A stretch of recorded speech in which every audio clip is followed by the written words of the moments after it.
শুভ সন্ধ্যা বন্ধুরা। আজ হলো 31 মে, 16 জ্যৈষ্ঠ, রবিবার। আজকের সন্ধ্যার বিশেষ বিশেষ খবরগুলি হলো: বড় ঘোষণা হিমন্ত সরকারের, এবার রাজ্যের সাধারণ মানুষের জন্য আরও এক সুবিধা। পরিবার বড় হলে রেশন কার্ড দুটা করতে পারবেন।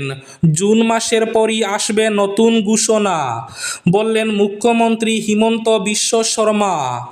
এদিকে আগামী 5 জুন আসবে মন্ত্রিসভার সম্প্রসারণ। ইতিমধ্যেই চূড়ান্ত হয়েছে সম্প্রসারিত মন্ত্রিসভার তালিকা। ঘোষণা মুখ্যমন্ত্রী হিমন্ত বিশ্ব শর্মার। রাস্তায় নামাজ বন্ধ হলে অন্য ধর্মীয় উৎসব নিষিদ্ধ করতে হবে, বললেন আসাদুদ্দিন ওয়াইসি। বকরি ঈদের দিন একাদশ শ্রেণীর পড়ুয়াকে কুপিয়ে খুন। উত্তরপ্রদেশে এনকাউন্টারে খতম অভিযুক্ত। গুমরায় পুলিশের দাওয়া এড়াতে গিয়ে অটোতে ধাক্কা মাদক থাকা গাড়ির। আহত 3 জন। 1 নম্বরেই সব ইমার্জেন্সি পরিষেবা, একই নম্বর থাকতে হবে 112। ডেডলাইন বেঁধে দিল সুপ্রিম কোর্ট। দেশের শীর্ষ 200-তে এনপিটিএল এর সময়ে চমকপ্রদ সাফল্য শিলচর আসাম বিশ্ববিদ্যালয়ের। তামাক বিরোধী অভিযানে শিলচরে 5,800 টাকা জরিমানা আদায়। হাইলাকান্দিতে বেসরকারি ল্যাবের ভুল রিপোর্ট, অল্পের জন্য বাঁচল গর্ভবতী মহিলার প্রাণ। এবং শেষ খবরটি, শ্রীভূমি তথা করিমগঞ্জের ব্রজেন্দ্র রোডে ফের প্রশাসনের কড়া নজর। পুনরায় জরিপ অভিযান, একাধিক বাড়ি ও বহুতল ভবনে রেড মার্কিং। তাহলে বিস্তারিত খবরে যাওয়ার আগে অবশ্যই ভিডিওটিতে একটি লাইক করে চ্যানেলটি সাবস্ক্রাইব করে পাশের বেল আইকনটি বাজিয়ে রাখবেন এবং ফেসবুক পেজটি ফলো করে ভিডিওটি অবশ্যই শেয়ার করবেন, যাতে সঠিক তথ্যগুলো সবার কাছে পৌঁছাতে পারে। এবার শুনুন আজকের খবরগুলির বিস্তারিত। প্রথম খবর, এবার বড় ঘোষণা হিমন্ত সরকারের। এবার রাজ্যের সাধারণ মানুষের জন্য আরও একটি সুখবর। এবার পেতে পারেন 2টি রেশন কার্ডের সুবিধা। পরিবার বড় হলে রেশন কার্ড দুটা করতে পারবেন। জুন মাসের পরে আসবে নতুন ঘোষণা। গরিব ও মধ্যবিত্ত পরিবারের স্বার্থে এই নতুন উদ্যোগের কথা ঘোষণা করেছেন হিমন্ত বিশ্ব শর্মা। এদিকে আগামী 5 জুন হবে মন্ত্রিসভার সম্প্রসারণ। ইতিমধ্যেই চূড়ান্ত হয়েছে সম্প্রসারিত মন্ত্রিসভার তালিকা। 7 থেকে 12 জন বিধায়ক মন্ত্রিত্ব পেতে পারেন বলে সম্ভাবনা রয়েছে। আগামী 5 জুন মন্ত্রিসভার সম্প্রসারণের কথা সামাজিক মাধ্যমে নিজে জানিয়েছেন মুখ্যমন্ত্রী হিমন্ত বিশ্ব শর্মা। রাস্তায় নামাজ বন্ধ হলে অন্য ধর্মীয় উৎসব নিষিদ্ধ করতে হবে, বললেন আসাদুদ্দিন ওয়াইসি। রাস্তায় নামাজ আদায় নিয়ে চলমান বিতর্কের মধ্যে অল ইন্ডিয়া মজলিসি ইত্তেহাদুল মুসলিমিনের প্রধান আসাদুদ্দিন ওয়াইসি বলেন, যদি রাস্তায় নামাজ পড়াকে ভুল বলা হয় তাহলে একই নীতি সব ধর্মের ক্ষেত্রেই সমানভাবে প্রযোজ্য হওয়া উচিত। তিনি ধর্মীয় স্বাধীনতা নিশ্চিতকারী ভারতীয় সংবিধানের 25 নম্বর অনুচ্ছেদের কথা উল্লেখ করে এ মন্তব্য করেন। ঈদের এক পুনর্মিলনী অনুষ্ঠানে বক্তব্য দিতে গিয়ে আসাদুদ্দিন ওয়াইসি বলেন, রাস্তায় নামাজ নিয়ে আপত্তি তোলা হলেও অন্যান্য ধর্মের শোভাযাত্রা এবং ধর্মীয় সমাবেশ নিয়ে একই ধরনের প্রশ্ন তোলা হয় না। এটিকে তিনি দ্বৈত মানদণ্ড হিসাবে আখ্যা দেন। তিনি বলেন, সংবিধানের 25 নম্বর অনুচ্ছেদের কথা মনে রাখুন।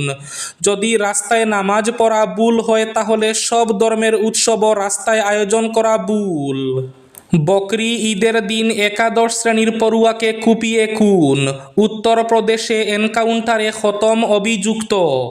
উত্তরপ্রদেশের গাজিয়াবাদে একাদশ শ্রেণীর এক ছাত্রকে নৃশংসভাবে কুপিয়ে হত্যার ঘটনায় মূল অভিযুক্ত আসাদকে এনকাউন্টারে খতম করল পুলিশ। বকরি ঈদের দিন ঘটে যাওয়া ওই হত্যাকাণ্ডের পর থেকেই পলাতক ছিল অভিযুক্ত। শনিবার গভীর রাতে পুলিশের সাথে এক রুদ্ধশ্বাস গুলির লড়াইয়ে শেষ পর্যন্ত তার মৃত্যু হয়। যোগী আদিত্যনাথের পুলিশের এই পদক্ষেপের পর এলাকায় উত্তেজনা কিছুটা প্রশমিত হলেও থমথমে ভাব বজায় রয়েছে। উল্লেখ্য, গত বৃহস্পতিবার বকরি ঈদের দিন গাজিয়াবাদের খুরা এলাকায় সূর্য প্রতাপ চৌহান নামে 17 বছর বয়সী একাদশ শ্রেণীর এক ছাত্রকে ধারালো অস্ত্র দিয়ে এলোপাতাড়ি কুপানোর অভিযোগ উঠে আসাদ ও তার দলবলের বিরুদ্ধে। গুরুতর জখম অবস্থায় সূর্য প্রতাপকে দ্রুত হাসপাতালে নিয়ে যাওয়া হলে চিকিৎসকরা তাকে মৃত বলে ঘোষণা করেন। 1 নম্বরেই সব ইমার্জেন্সি পরিষেবা, ডেডলাইন বেঁধে দিল সুপ্রিম কোর্ট। এবার থেকে জরুরিকালীন পরিস্থিতিতে মনে রাখতে হবে শুধু একটা নম্বর 112। পুলিশি সহায়তা হোক কিংবা অ্যাম্বুলেন্স, ডায়াল করতে হবে 112 নম্বর। গোটা দেশ জুড়ে আপাতকালীন পরিস্থিতিতে শুধুমাত্র এই একটি নম্বর চালু করার পরিকল্পনা চলছিল বহু আগে থেকে। অবশেষে সেই পরিকল্পনা মেনেই যাতে দেশের প্রত্যেক প্রান্তে এই 112 নম্বরটিকে ইমার্জেন্সি নম্বর হিসাবে চালু করা হয়, সেজন্যই এবার ডেডলাইন বেঁধে দিল সুপ্রিম কোর্ট। দেশের শীর্ষ 200-তে এনপিটিইএল এর স্বয়মে চমকপ্রদ সাফল্য শিলচর আসাম বিশ্ববিদ্যালয়ের। অনলাইন শিক্ষা প্ল্যাটফর্ম এনপিটিইএল এর স্বয়ম কর্মসূচিতে চমকপ্রদ সাফল্য অর্জন করেছে আসাম বিশ্ববিদ্যালয়।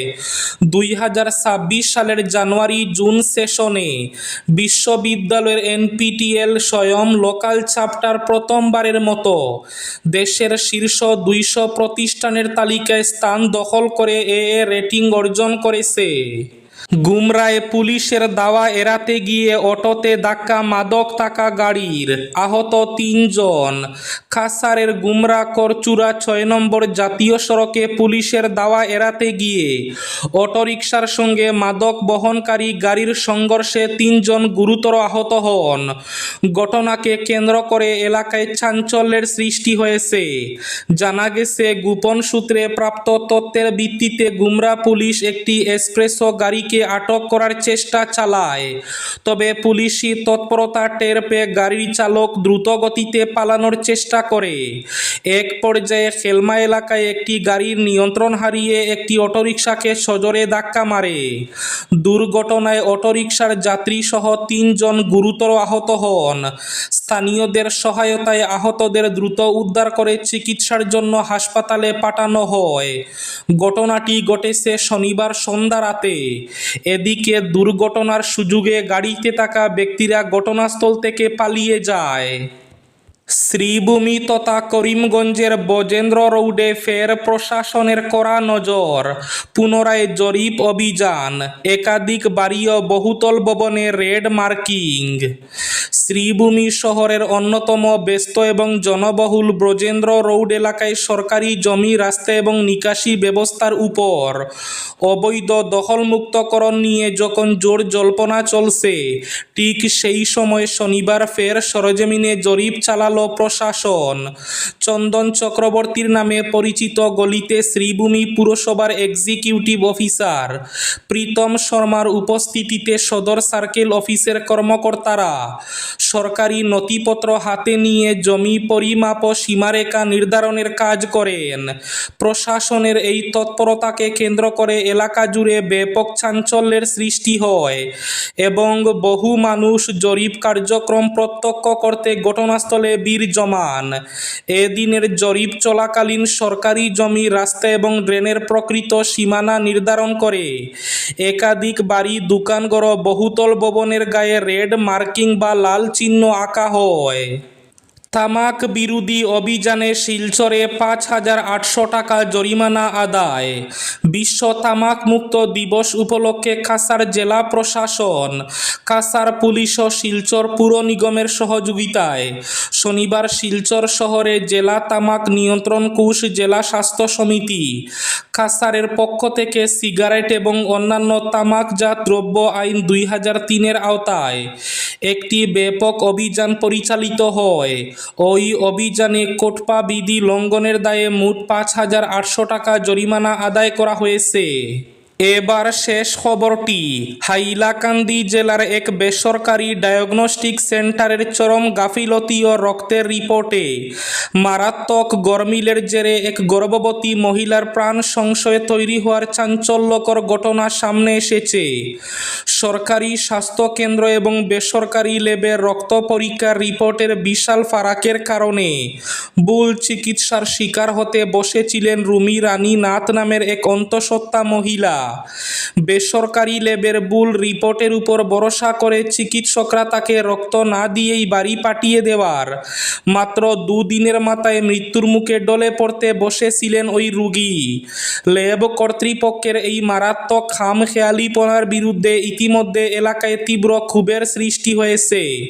ক্ষুব্ধ পরিবার অবিলম্বে তদন্ত সাপেক্ষে দোষীদের বিরুদ্ধে কঠোর আইনি ব্যবস্থা নেওয়ার দাবি জানিয়েছে জেলা স্বাস্থ্য বিভাগের কর্তাদের কাছে।